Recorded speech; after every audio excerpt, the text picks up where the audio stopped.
क्या खूब कहा है किसी ने कि बुढ़ापे में रोटी आपको आपकी औलाद नहीं आपके दिए गए संस्कार खिलाएंगे। हाय गाइस, मैं दिग्विजय आप सभी का स्वागत करता हूं अपने YouTube चैनल में।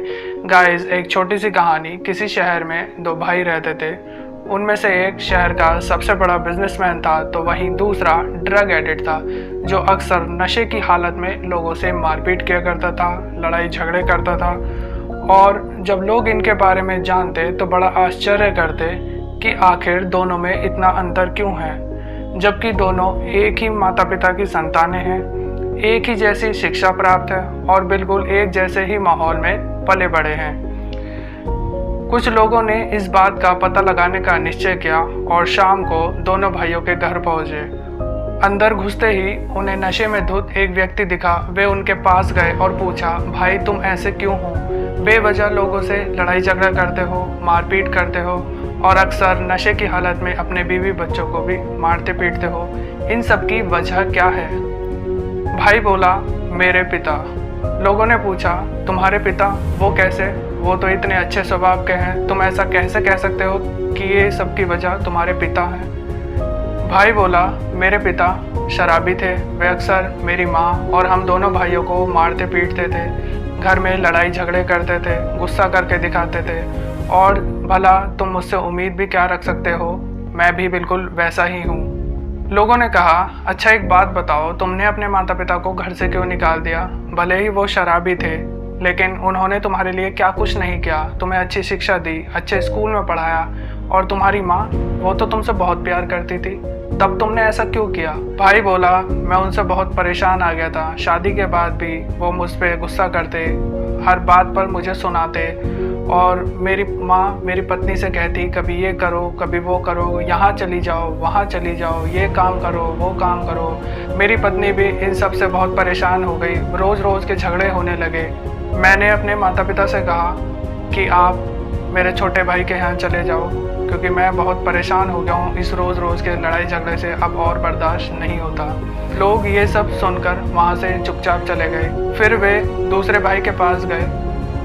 वो थोड़ा काम में व्यस्त था तो इसलिए थोड़ी देर बाद उनसे मिलने पहुँचा। भाई बोला, मुझे माफ़ कीजिएगा, थोड़ी आने में देरी हो गई, बताइए मैं आपकी क्या मदद कर सकता हूँ? लोगों ने वही प्रश्न उस भाई से किया कि आप इतने सम्मानित बिजनेसमैन हैं, आपकी हर जगह पहुंच है, सभी लोग आपकी प्रशंसा करते हैं, आपकी इन सब उपलब्धियों की वजह क्या है? भाई बोला, मेरे पिता।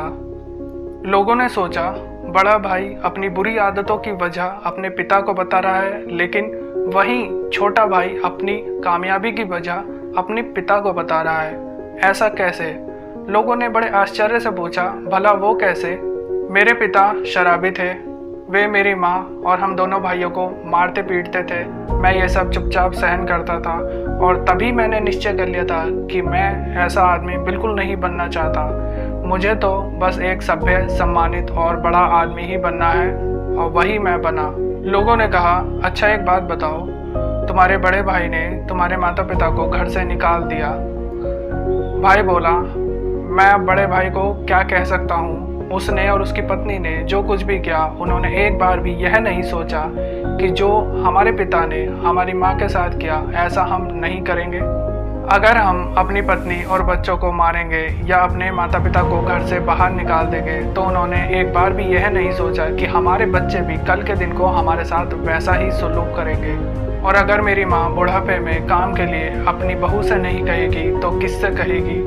अब मेरे माता पिता मेरे साथ रहते हैं और मेरी पत्नी मेरे माता पिता का हर कहा मानती है और वह मेरी माँ को अपनी माँ जैसी ही समझती है और उनका कहा सब काम करती है। मेरे बच्चे भी अपने दादा दादी के साथ खूब खेलते हैं। मेरे माता पिता के आने से मैं, मेरे बच्चे और मेरी पत्नी, हम सब बहुत ही खुश हैं। भगवान ऐसा बेटा सबको दे। ऐसा कहते हुए लोग वहाँ से चले गए। फ्रेंड्स, ये छोटी सी बात हमें सिखाती है कि जो कुछ भी हमारे जीवन में घटता है उसमें पॉजिटिव और नेगेटिव एस्पेक्ट्स दोनों ही होते हैं। बस ज़रूरत इस बात की है कि हम पॉजिटिव एस्पेक्ट्स पर ही कंसंट्रेट करें और वहीं से अपनी इंस्पिरेशन को ड्रॉ करें। मैं आप सभी से यही कहना चाहूँगा कि ऐसा कोई काम ना करें जिससे आपके बच्चों पर नेगेटिव असर पड़े, क्योंकि बच्चा जब छोटा होता है तो जो आप सिखाते हो या जो एक्टिविटी आप उसके सामने करते हो, बच्चा तो वही सीखेगा। फिर माँ बाप भगवान को दोष देते हैं कि हमने ऐसा कौन सा कर्म किया जिसका हमें ऐसा फल दिया, लेकिन वो एक बार भी अपने जीवन में यह नहीं सोचते कि हमने उस बच्चे के सामने ऐसा क्या किया जो उसने यह सीखा। तो आप इस बात का ख्याल रखें कि आप अपने बच्चों के सामने ऐसा कोई काम ना करें जिससे आपके बच्चों पर उसका बुरा असर पड़े, और उसे सही गलत में अंतर बताएं। उसके जीवन के लिए क्या सही है क्या गलत है उसको प्रॉपर वे में गाइड करें। अगर आपका बच्चा इस बात को नहीं समझता तो सिर्फ उसका एक ही तरीका है कि आप उससे हमेशा इस बात को कहें, जैसा कर्म तुम दूसरों के साथ करोगे वैसा ही परिणाम तुमको देखने को मिलेगा। ये हमेशा अपने बच्चों को समझाएं। मैं आप सभी को ये बात इसलिए कह रहा हूँ क्योंकि कल के दिन को आपके बच्चे ही आप ही को दोष देंगे, चाहे आप हो इस दुनिया में या नहीं हो, लेकिन वो आपको ही हमेशा दोष देंगे। जब हम गलत मार्ग पर चल रहे थे तो आपने हमें सही रास्ता क्यों नहीं दिखाया, क्यों हमें गलत मार्ग पर चलने के लिए छोड़ दिया। अगर हम गलत मार्ग पर थे तो हमें डांटते, मारते, पीटते, लेकिन हमें सही रास्ता दिखाते। मैं हमेशा से यही सोचता हूँ और हमेशा से मेरा यही मानना है, जो वक्त बदलता है ज़िंदगी के साथ, ज़िंदगी बदलती है वक्त के साथ, वक्त नहीं बदलता अपनों के साथ, बस अपने बदल जाते हैं वक्त के साथ। गाइस, जो वक्त बदलता है वही आगे बढ़ता है। मैं आपको बताना चाहूँगा कि ये स्टोरी मुझे किसी ने व्हाट्सएप पर मुझे बोला था इस स्टोरी को बनाने के लिए, तो मैंने इस तरीके की स्टोरी आपको बताई, शायद जीवन में आपके बहुत काम आए।